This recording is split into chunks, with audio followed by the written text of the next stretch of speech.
Si tu es enceinte ou que tu viens tout juste d'accoucher, cette vidéo est faite pour toi. Je suis Sally, maman de 2 garçons rapprochés et après mon premier accouchement, j'ai vécu ce que personne ne m'avait préparé à vivre, c'est-à-dire la solitude, la culpabilité et l'épuisement. Alors aujourd'hui, j'ai envie de te partager ce que j'aurais aimé qu'on me dise avant d'accoucher, pas les listes, pas les trucs à acheter, les vraies choses, celles qui m'auraient permis de vivre cette transition autrement. On nous prépare à accoucher, mais on ne nous prépare pas à devenir mère.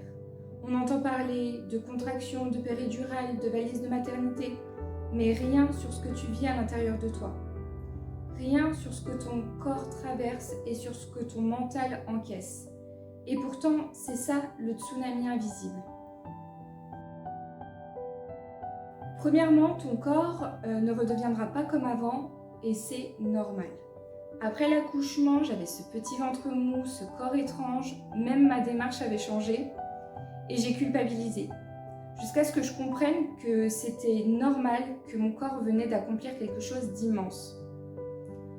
J'ai utilisé Epino pendant ma grossesse, pendant les 2 grossesses, et malgré tout, mon corps, mes abdos, mon périnée, tout avait changé.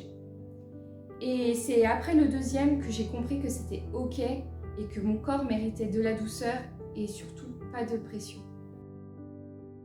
J'ai aimé mes enfants à la seconde où je les ai vus, mais pour le premier, j'étais triste, vraiment triste.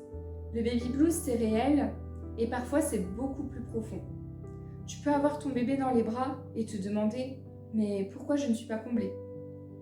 Ce n'est pas toi qui es défaillante, c'est normal, c'est un énorme bouleversement. J'avais l'impression d'être une machine entre les biberons, les rots, les pleurs, les changes, les dodos ou pas, et je culpabilisais de ne pas réussir à profiter. Mais la vérité, c'est que c'est un rythme militaire au début, t'as pas le temps de souffler, et alors non, t'es pas faible, t'es juste humaine.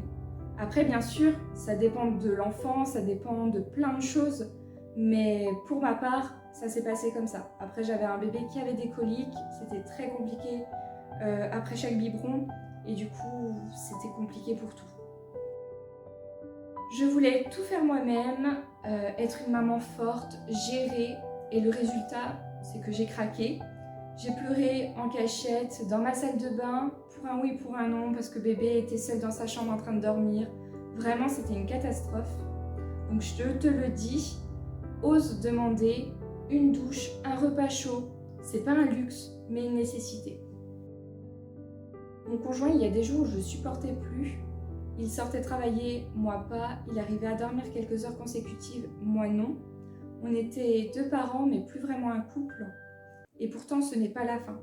C'est juste une nouvelle dynamique à construire. Parler, pleurer, poser des mots, ça sauve. Il y a un soir où je me suis dit, là, je ne me reconnais plus. Je n'étais plus la Sally d'avant, ni vraiment la maman que j'imaginais. Mais avec du temps, du soutien, j'ai réussi à me reconnecter à moi. Et aujourd'hui, j'accompagne les mamans comme toi, parce que je sais à quel point c'est précieux.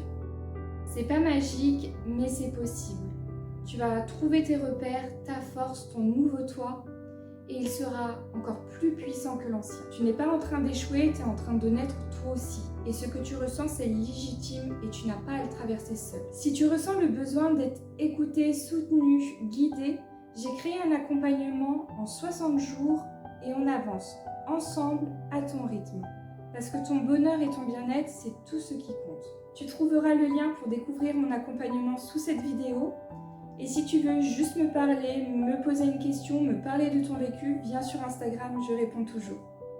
Tu n'es pas seule, tu mérites d'être soutenue et je te dis à très bientôt dans une prochaine vidéo.